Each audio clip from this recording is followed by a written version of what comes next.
So if you're ever wondering what the life of a landscape photographer is like, this is it. A lot of real early mornings, you know, out and about somewhere in the countryside, whether you're hiking or whether you drive to a location and get ready to take a picture. You know, just you don't get a lot of sleep, especially on the weekends. You know, so here we are. It's just after, I think it's just after 7 a.m. here, late, you know, mid-September here in Indiana. Out here at Baker's Camp Covered Bridge. I'm going to try to capture a couple images this morning. You know, just I've been here before, a couple other videos, or actually one video and a couple other times I've been here, you know, with this bridge. And what I've been trying to do is capture some color, what either over the bridge or, you know, from the sun, you know, from sunrise, or, you know, obviously this fall, hopefully I'll get some colors on the leaves. So far I seem to be striking out. This morning's weather forecast was for cloudy, you know, broken clouds basically, but as it turns out, look up here, really isn't much in the sky. We're about, I want to say about 20 minutes from sunrise at this point, you know, but we're gonna try to get a couple images, you know, after I grab a couple shots here, see what I can come up with, which if I get anything good, I'll throw them on here at the end so you can see. But real plan for the day was to come out here to Baker's Camp Covered Bridge, you know, and just give you a little bit of overview, my opinions on my Canon RF 15 to 35 2.8. I've been shooting with it now for about a year. So once I get done with a couple images here, I'll share some of my insights, some of what I think about it. So hold on, stay tuned, you know, and I'll get back with you here in a little bit. Alright, so we're about 10 minutes after sunrise, and as expected, no clouds, no color, no anything. Just kind of the luck I seem to have, especially here at Baker's Camp Covered Bridge. Doesn't seem to matter. Alright, but gonna wait around for a little bit just to see if something changes, take a couple other shots. But you know, so little information here on my 15 to 35 2.8 RF 15 35 2.8. All right, I've had it for about a year. I purchased it used off of Fred Miranda. I can't remember exactly what I paid for it, but it wasn't what I would call a screaming deal. You know, and of course, brand new. We're talking about a lens that's running $2,300–2,400 if you can find it. You know, so now, what do I think about it? Alright, I've seen some things where people talk about focusing speed. They talk about a few other things, you know, maybe being a little slow, maybe this, maybe that. Alright, so here, just layman's terms, alright, for the everyday average photographer. If you're trying to shoot action and things like that, a wide angle is not for you really anyway, unless there's something specific in it that you're trying to capture. Alright, so focus speed isn't really super important. Alright, what is important, alright, is clarity. Alright, it's ability to focus, grab on, you know, and give you a good sharp image. All right, now I've been shooting, you know, digitally for, I don't know, geez, 20 years. All right, roughly 20 years. And over the years I've shot Sony, I've shot Nikon, now I'm shooting Canon, I've shot Olympus as well. And I've used various, all right, forms of wide angle lenses. All right, by far, the RF 15 to 35 is the best. Alright, it's sharp, it focuses more than quick enough. Alright, it's versatile. You know, that 15 to 35 range gives you the ability to be incredibly wide. It also gives you the ability to zoom in quite a bit. Alright, I've used it in applications mainly for landscape, mainly shooting at f11 or above.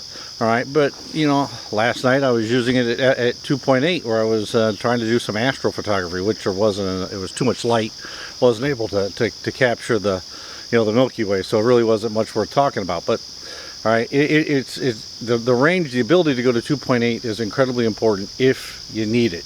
Alright, if you don't need it, it's not that important, but it doesn't really matter. If you're at 2.8 all the way to f22, it's sharp within that entire range. Now, is it perfect? If you want to, I mean, pick on things, yeah, you can probably find something in the corner that isn't good or whatever, but reality is, an everyday application, this lens is unbelievably good. Now, Since I switched to the Canon mirrorless system about a year and a half ago, all I've shot is RF lenses. Now, why is that? All right, to be perfectly honest, it's just me. One, I like shooting the lens that was designed for the camera. I feel that's going to give me the best option, and I really don't care much for mounting the adapter on. All right, it just, to me, it makes it a little bit bigger, a little bit more clumsy, a little bit just not as comfortable using it. So I've been shooting the RF lenses. All right, it doesn't matter which one you shoot, they're fantastic. They're the best lenses I've ever seen. Now, is this lens worth $2,300-$2,400? Yes, it's worth it if for a professional application. All right, let's not kid ourselves. All right, you get what you pay for from that standpoint. It gives you a lot more flexibility, a lot more capability. It is certainly better. It is by far the best, wide angle lens that I have used. All right, now, do you need it? No. All right, I've said this in many other videos, and I'm going to continue to say it no matter what I personally shoot with. I'm going to continue to say it. Shoot with what you have. All right, don't get hung up so much and going out and buying the $2,300 RF 15 to 35. If you got the money for it, and you have the need for it, or the type of, you're shooting the type of photography that requires it, absolutely go buy it, because you aren't going to be sorry. All right, it's fantastic. But do you absolutely have to have it? No, you can use the adapter and use a 17 to 40, I think it is. All right, that Canon makes in the EF mount, I believe it is what it's called. Heck, I've never even shot it, so I'm not even 100% sure. It doesn't matter. They work. All right, if you have a third-party lens that you adapt, that's fine. Whether it be Takina, it be Sigma, and trust me, I've shot all those too. All right, they're all fine. They will give you a good image. Now, will they give you a higher grade of image? A lot of that falls on you.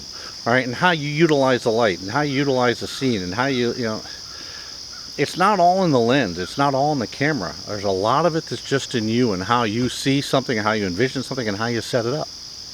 But when it comes to the 1535, it's fantastic. Now, what is it about it? I don't know. I just like its functionality. I like the fact that I got the ring on there that allows me to set it to either be a focus ring or to be even ISO, which is how I set up. So I can adjust my ISO right on the lens. All right.